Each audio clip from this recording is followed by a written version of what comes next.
আসসালামু আলাইকুম। খুব শখের একটা ভিডিও হতে যাচ্ছে, যদি আল্লাহ সহায় হয়।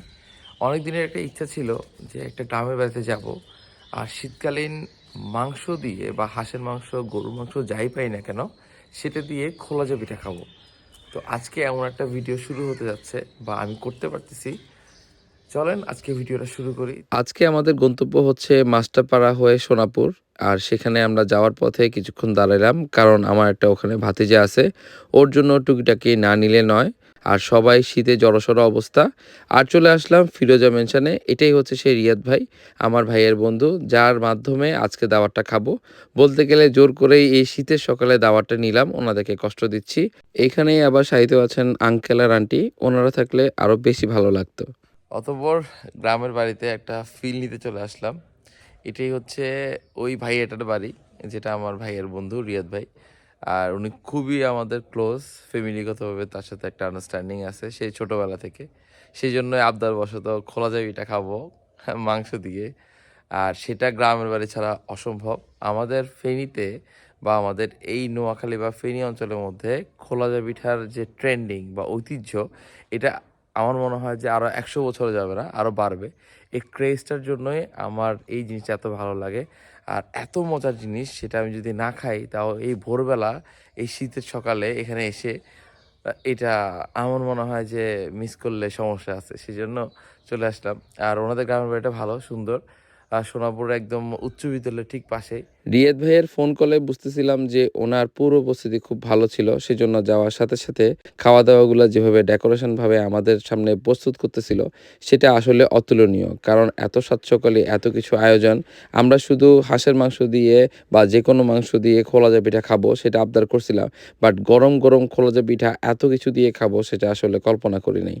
আমি যেভাবে খাইতেছিলাম, অনেক দিন পরে এই খোলাজা পিঠা এত সাত সকালে গ্রামের বাড়িতে খাচ্ছি, সেটা ছোটবেলার কথা মনে করিয়ে দিচ্ছিল। আর প্রচুর মজা হয়েছিল, এটা বলতে বাধ্য। আর ওনাদের বন্ধুত্ব দেখে আমাদের ছোট্টবেলার সেই ব্যাপারগুলো কাজ করতেছিল, যে বন্ধুত্ব এখনো এত সুন্দর সচলভাবে আছে। আর ভাতিজা সাত সকালে উঠে জড়সড় ঠান্ডা কাঁপুনি হয়ে আমাদের সাথে সঙ্গ দিতেছিল, এটাও কিন্তু খুব সুনামের একটা কথা।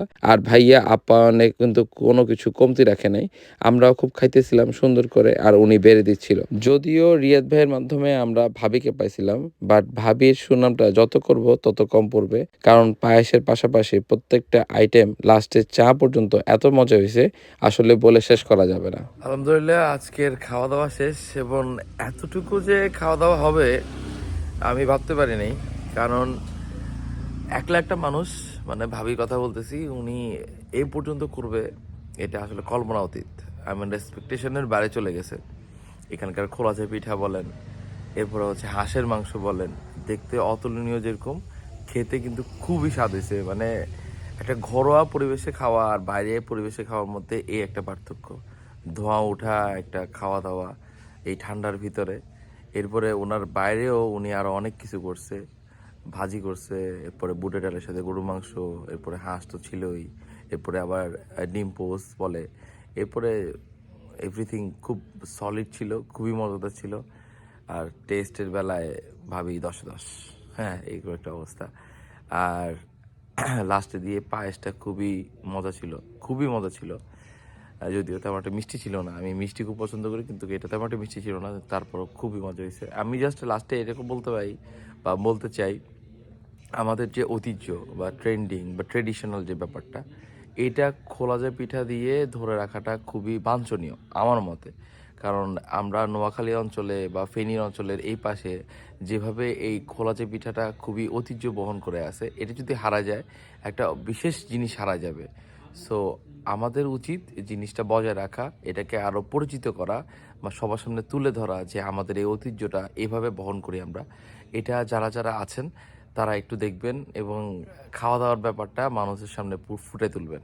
আমি পুরোপুরিভাবে বলতেছি, অ্যালান করতেছি, যে জিনিসটা আসলে খুবই দরকার, যে আমাদের ঐতিহ্যটা অন্য কেউ জানাক, বা এরকম জিনিসও আমাদের ফেনীতে পাওয়া যায় বা আমাদের এই অঞ্চলের মধ্যে খুবই প্রসিদ্ধ।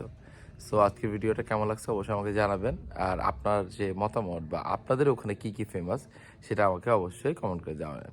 আসসালামু আলাইকুম।